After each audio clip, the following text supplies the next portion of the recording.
questões da Petrobras são assunto do mercado financeiro de hoje com Luiz Arthur Nogueira. Boa tarde, bem-vindo, Luiz. Boa tarde, Cláudia. Boa tarde a todos. Muito obrigado a você pelo carinho da sua audiência. O Ibovespa opera neste momento em leve alta de 0,25%, voltando ao patamar de 100 mil pontos. Mas no ano, a Bolsa de São Paulo acumula perdas de quase 5%. O destaque negativo hoje vai para quem?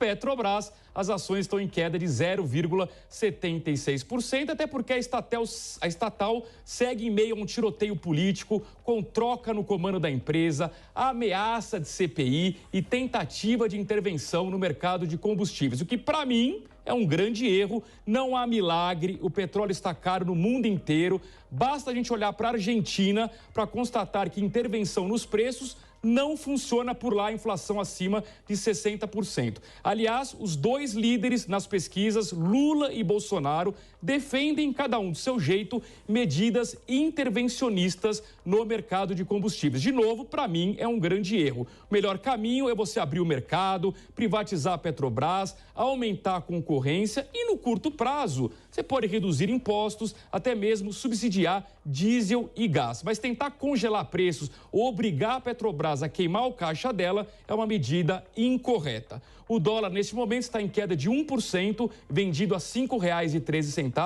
E depois da forte queda da semana passada, o Bitcoin dispara agora 5% aos 21.400 dólares. Lembrando que desde o pico de novembro do ano passado, o tombo do Bitcoin acumulado até agora é de quase 70%. Lá em novembro valia 68 mil dólares e hoje, como eu disse, é vendido a 21.400 dólares.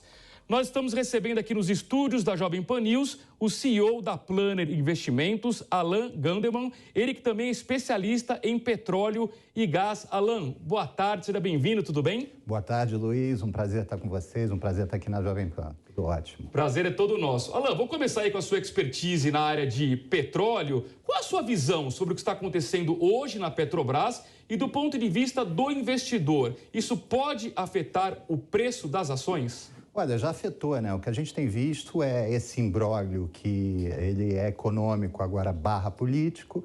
A gente tem ouvido e visto várias ideias, como você bem colocou na abertura, de se segurar o preço dos combustíveis. A gente vem com uma política, na minha opinião, também correta, desde 2016, para deixar os preços andar como o mercado de petróleo reage. E hoje a gente está tendo toda essa incerteza em relação ao que vai acontecer, o que vem por aí, e principalmente se o que vier por aí vai afetar os acionistas minoritários, já que o acionista majoritário é a própria União. E é hora, do ponto de vista do investidor, tirar um pouco o pé de ações da Petrobras ou continua sendo um bom ativo?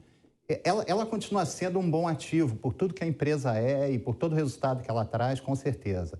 Inclusive, ela, nesses níveis de preço, comparados a pares, seja no Brasil, seja fora do Brasil, ela está atrativa para a maioria dos analistas. A questão é que existe, nesse momento, esse problema que tem que ser resolvido de alguma forma e, a partir do momento que tiver uma visão maior dos especialistas em relação ao que vem por aí, pode ser, sim, um excelente momento de compra.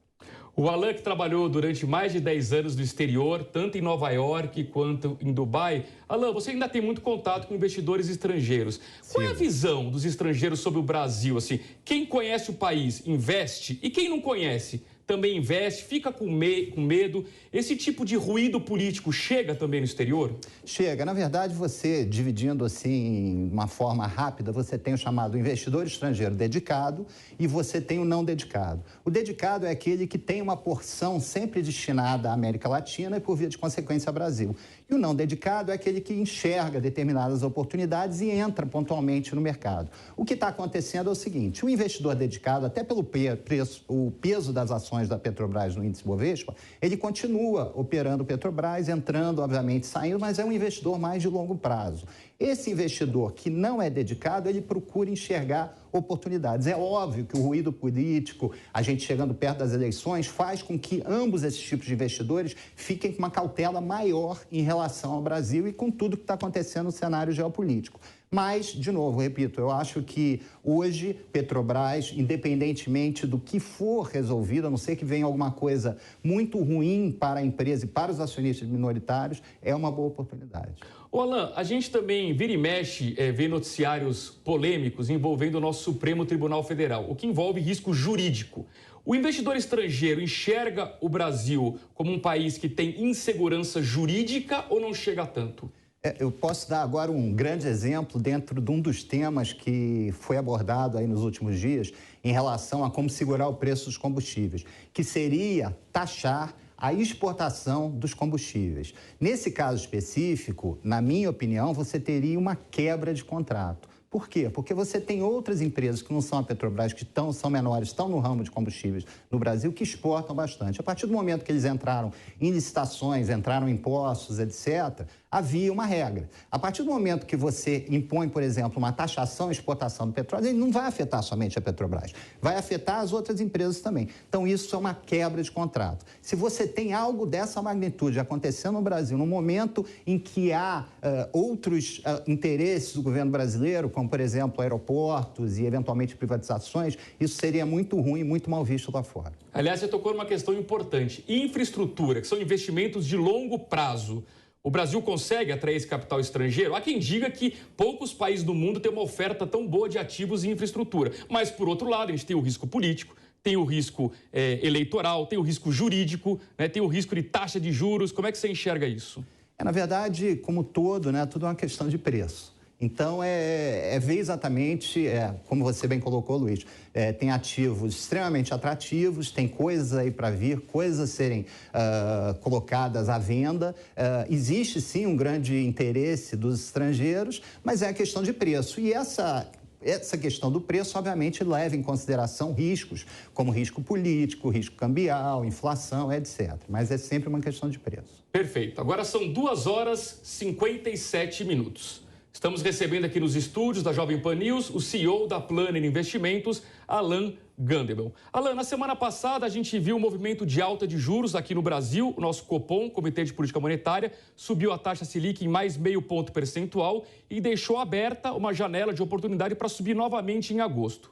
Nos Estados Unidos, o Fed subiu em 0,75 ponto percentual. Então, estamos num contexto de alta de juros. A minha pergunta, do ponto de vista do investidor, é: o que é melhor neste momento? Coloco tudo em renda fixa, aproveito as pechinchas da Bolsa, já que a Bolsa caiu bastante, ou o melhor é mesclar entre as duas coisas? Bom, a partir do momento que você tem essa taxa de juros extremamente atrativa, você concorre diretamente com a Bolsa e com outros tipos de investimento. Por quê? Porque hoje a gente está falando de uma Selic a 13,25, com uma grande possibilidade de uma nova alta de 0,5%, a gente vai chegar a 13,75%. Então, qualquer outro investimento que for feito, em qualquer outra área, ele teria que passar os 13,25 nesse momento, eventualmente os 13,75, para se tornar um investimento que ganharia da renda fixa. Então, a gente está vendo essa grande migração de bolsa, principalmente, para a renda fixa. Agora, o ideal mesmo é fazer uma mescla da sua carteira. Eventualmente, você diminui nesse momento o peso que você tem em ações, em outros investimentos, deixa mais em renda fixa. Agora, existem oportunidades no mercado de ações, que estão com preço barato, no próprio mercado imobiliário, principalmente no lado corporativo. Certamente, renda fixa é uma questão de solidez e dá uma tranquilidade ao investidor. Eu acho que vale a pena sempre manter essa mescla. Eventualmente, nesse momento, como a gente vive um momento de ciclo de alta de juros, ter uma posição um pouco mais forte na renda fixa. Agora, Alan, aquela pergunta fácil, né? Sobre dólar, sobre câmbio. A gente tem um processo eleitoral pela frente, muito polarizado, até o presente momento, entre Lula e Bolsonaro, com um desfecho imprevisível. O quanto você acha que isso vai chacoalhar o mercado de câmbio? Então, quer dizer, o desfecho não é tão imprevisível, justamente como você colocou, que a gente tem uma eleição claramente que até, eventualmente, se aparecer uma terceira via, parece muito polarizada. E já sabe o que o Bolsonaro pensa, já sabe o que o Lula pensa, quer dizer, nesse caso não afeta diretamente o dólar. O que está afetando o dólar, obviamente, é a volatilidade desse mercado como um todo, só que, por outro lado, você tem a alta de juros que faz com que, e a alta das commodities que faz com que continue uma entrada de dólar no país. Então, a gente tem visto aí esse dólar oscilando, as volatilidades são altas, mas a gente numa semana está com dólar a 5,15, na semana seguinte está com dólar a 4,80. Eu acho que vai continuar esse movimento aí por alguns meses. Ale, eu sempre pergunto para os convidados aqui no mercado financeiro sobre Bitcoin, né? E as opiniões são bem diversas. Para você, Bitcoin é loteria ou é investimento?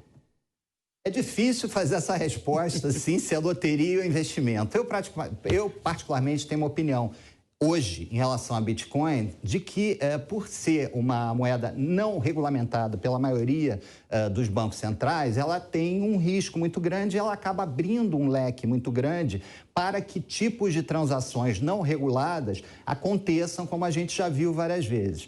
Pode ser que no futuro, a partir do momento em que há uma regularização maior dos bitcoins, ela possa vir a se valorizar. Nesse momento específico, eu particularmente acho o Bitcoin, por esse motivo, um investimento um tanto quanto arriscado, que pode dar certo ou pode não dar certo. Muito bem, Alan Gandelman, CEO da Plano Investimentos, muito obrigado pela sua participação aqui no Mercado Financeiro. Um grande abraço, até uma próxima oportunidade. Outro para você e muito obrigado aí pela participação nesse programa maravilhoso e pela Jovem Pan, que está fazendo um trabalho excelente. Muito obrigado. Agora são 3 horas pelo horário de Brasília, é hora de prós e contras.